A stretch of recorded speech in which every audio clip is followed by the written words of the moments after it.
মহান রব্বুল আলামিনের দরবারে রব্বুল আলামিন সম্মানিত মেহমানরা, বিশেষ করে আমাদের বাংলাদেশ জামাত ইসলামের আমির সহ অন্য নেতৃবৃন্দ, আজকে তাদের বরিশালে সমাবেশ, সেই সুবাদে তারা আলহামদুলিল্লাহ চরমনাইতে আসছেন।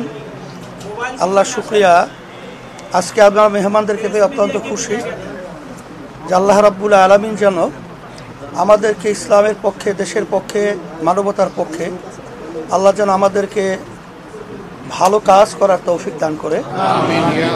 আমরা যেন সবাই একত্রিত হয়ে, আজকে বাংলাদেশটা 53 বছর স্বাধীনতা শেষ হয় 54 বছরে পড়েছে, কিন্তু আসলে মূলত যাদের মাধ্যমে দেশ চলেছিল, আসলে এদের মাধ্যমে আমাদের জাতির যে প্রত্যাশা ছিল, যে আশা ছিল, সে আশা কিন্তু বাস্তবায়িত হয় নাই।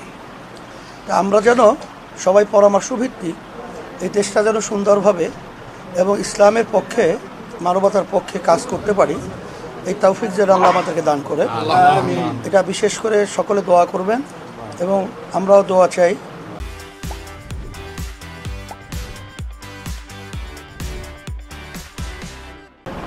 সবাইকে সামনে রেখেই আমরা বলতে চাই যে আমরা শুধু আল্লাহর জন্য পরস্পরকে ভালোবাসি।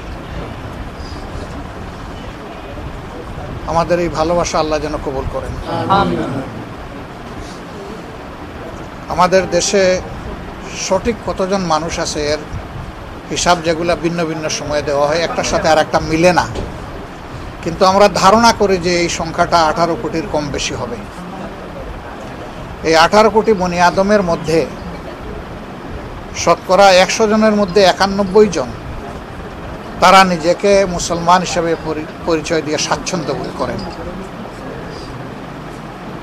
কিন্তু বাকি যারা আছেন 9% বা কিছু কম বেশি, তারাও এদেশের মানুষ,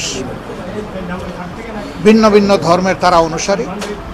এবং আল্লাহ ভালো জানেন কিছু নাস্তিক যারা কোনো ধর্মের উপর, কোনোভাবেই আল্লাহর উপর, সৃষ্টিকর্তার উপরে কোনো ঈমান রাখে না, সেই রকম লোকও থাকতে পারে। কিন্তু সব মিলেই আমাদের প্রিয় বাংলাদেশ।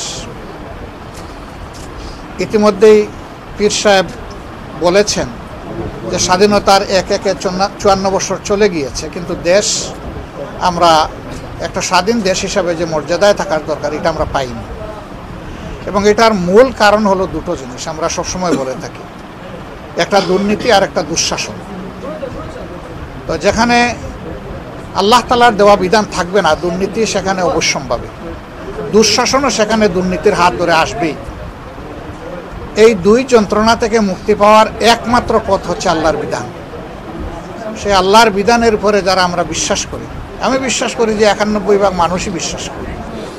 এখন নামাজের বিধান যে আল্লাহর জন্য আমরা মানি, সমাজের বিধানও সেই একই আল্লাহর জন্য মানতে হবে আমাদের, যদি আমরা নিজেকে ইমানদার মনে করি। কিন্তু নামাজে আল্লাহর বিধান মানলাম, সমাজে আবার আল্লাহর বিধান মানলাম না, তাহলে কিন্তু আল্লাহকে পরিপূর্ণভাবে মানা হলো না। এবং এই ক্ষেত্রে আল্লাহ তাআলার কঠিন হুঁশিয়ারিও আছে। আল্লাহ তাআলা বলেছেন যে তোমরা আমার বিধানের কিছু মানবা আর কিছু অস্বীকার করবা, এই এখতিয়ার তোমাদেরকে দেওয়া হয়নি। এরকম যারা করবে, দুনিয়ায় তারা অপমানিত, লাঞ্ছিত হবে, আর আখিরাতে তাদের জন্য কঠিন আযাব অপেক্ষমান থাকবে। তা আমরা মনে হচ্ছে যে সেই লাঞ্ছনার মধ্যেই আছি। এটাই কিছু মানা এবং কিছু না মানার কারণে আমরা, আমাদের মনের তামান্না, আকাঙ্ক্ষা হচ্ছে যে আমরা পুরোটা মানতে চাই, পুরোটা এখানে কায়েম হয়েছে এটা দেখতে চাই। এই জন্য আমরা সারা দেশবাসীর সহযোগিতা চাই। প্রশ্ন আসতে পারে যারা অমুসলিম তাদের ক্ষেত্রে কি হবে? তাদের ক্ষেত্রে মদিনায় যে বিধান ছিল সেই বিধানে কায়েম হবে। মদিনার বিধানের অধীনে সমস্ত ধর্মের মানুষ তাদের পূর্ণ নিরাপত্তা বোধ করেছে এবং নাগরিক সমস্ত অধিকার তারা পেয়েছে। তবে হ্যাঁ, মুসলমান অথবা অমুসলমান এটা প্রশ্ন নয়। প্রশ্ন হলো যে রাষ্ট্রের সাথে কেউ যদি বেইমানি করে, গাদ্দারি করে, তাহলে ইসলাম তার জন্য কঠিন শাস্তিরও ব্যবস্থা রেখেছে। এটা কোনো বিশেষ ধর্মের জন্য নয়, যিনি গাদ্দারি, বিশ্বাসঘাতকতা করবেন তার জন্য সেই শাস্তি আরোপিত হবে। আলহামদুলিল্লাহ, বাংলাদেশের জনগণের মনে আকাঙ্ক্ষা যে ইসলাম একবার এই দেশে কায়েম হোক।